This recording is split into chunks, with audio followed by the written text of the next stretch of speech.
Assalamualaikum warahmatullahi wabarakatuh. Perkenalkan, nama saya Nurholi Sviani dengan NPM 196900012.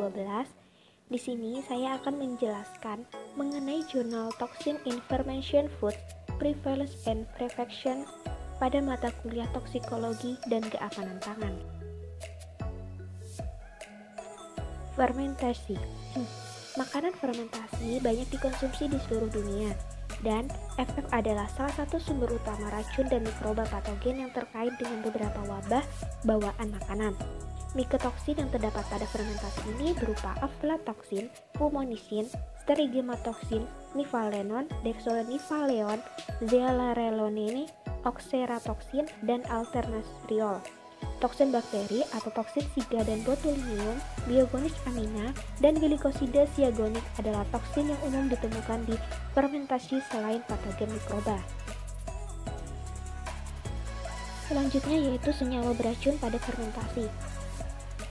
Kehadiran senyawa beracun yang tidak diinginkan dalam jumlah berlebihan dalam fermentasi di luar tingkat yang disetujui dapat menyebabkan masalah kesehatan yang serius di antara konsumen atau bahkan menyebabkan kematian. Keberadaan bakteri patogen seperti Brucella spp, Listeria spp, Salmonella spp, Staphylococcus aureus, Streptococcus spp, dan Clostridium botulinum pada fermentasi, terutama pada produk susu fermentasi, telah menyebabkan wabah yang serius. Kualitas fermentasi menjadi dipertanyakan dan itu mempengaruhi seluruh fermentasi pasar jika insiden racun sering terjadi. Racun umum dalam makanan fermentasi yang pertama yaitu ada mikotoksin. Nah, apa sih itu mikotoksin? Mikotoksin adalah metabolit sekunder toksik yang dihasilkan oleh jamur. Jamur yang menghasilkan mikotoksin disebut sebagai toksigenik. Nah, pada fermentasi ini, semua racun jamur secara kolektif disebut mikotoksin. Beberapa mikotoksin seperti aflatoksin, Hoscharotoksin A, zearalenone, deoxynivalenol, dan citrinin dilaporkan ada di fermentasi. Racun jamur dalam bir tradisional Afrika Selatan diselidiki seperti biji-bijian, selai, dan jagung yang digunakan untuk produk bir, minuman beralkohol, lokal, dan minuman komersial disaring untuk mikotoksin produsen dan ditemukan bahwa biji-bijian tersebut mengandung Aspergillus spp, Penicillium spp, Mucor spp, dan Rhizopus spp. Dan beberapa minuman komersial mengandung aflatoksin, sedangkan beberapa minuman lokal mengandung aflatoksin A dan zearalenone. Selanjutnya yaitu sumber mikotoksin pada fermentasi susu. Pada susu segar dan fermentasi komersial seperti yogurt, dog, dan nekas telah disaring untuk penghasil racun siga Escherichia coli kontaminasi atau STEC.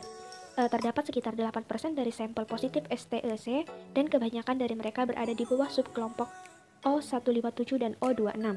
Isolat menunjukkan resistensi multi obat terhadap antibiotik yang diuji. Studi tersebut menunjukkan bahwa produk susu mudah terkontaminasi dengan stain STEC yang resisten terhadap obat. Demikian juga produk susu segar dan fermentasi dari negara bagian Ogun, Nigeria telah diuji positif untuk terjadinya strain STEC O157 di antara 202 sampel yang disaring. 10 sampel mengandung STEC 0157. Isolat juga resisten terhadap beberapa. Selanjutnya yaitu heterocyclic amines atau HAS. Nah, heterocyclic amines atau HAS atau disebut juga heterocyclic aromatic amin atau HAAS umumnya terdapat pada pangan berprotein tinggi seperti daging dan ikan yang terkena pemanasan yang tinggi.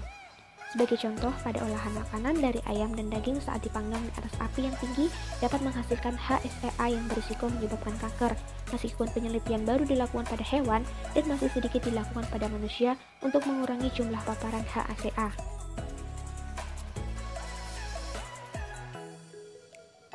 Metode deteksi mikotoksin yang dapat dilakukan pada proses fermentasi ini, yang pertama yaitu pada profil biokimianya, kemudian terdapat tergantung pada kulturnya, dapat ditumbuhkan mikroba pada media laboratorium dan karakterisasi, kemudian metode deteksi selanjutnya yaitu menggunakan PCR yang biasanya digunakan untuk deteksi mikroba, dan yang terakhir yaitu pengamatan mikroskopis. Selanjutnya yaitu tindakan pencegahan yang dapat dilakukan dengan menggunakan penggunaan bakteri asam laktat atau BAL.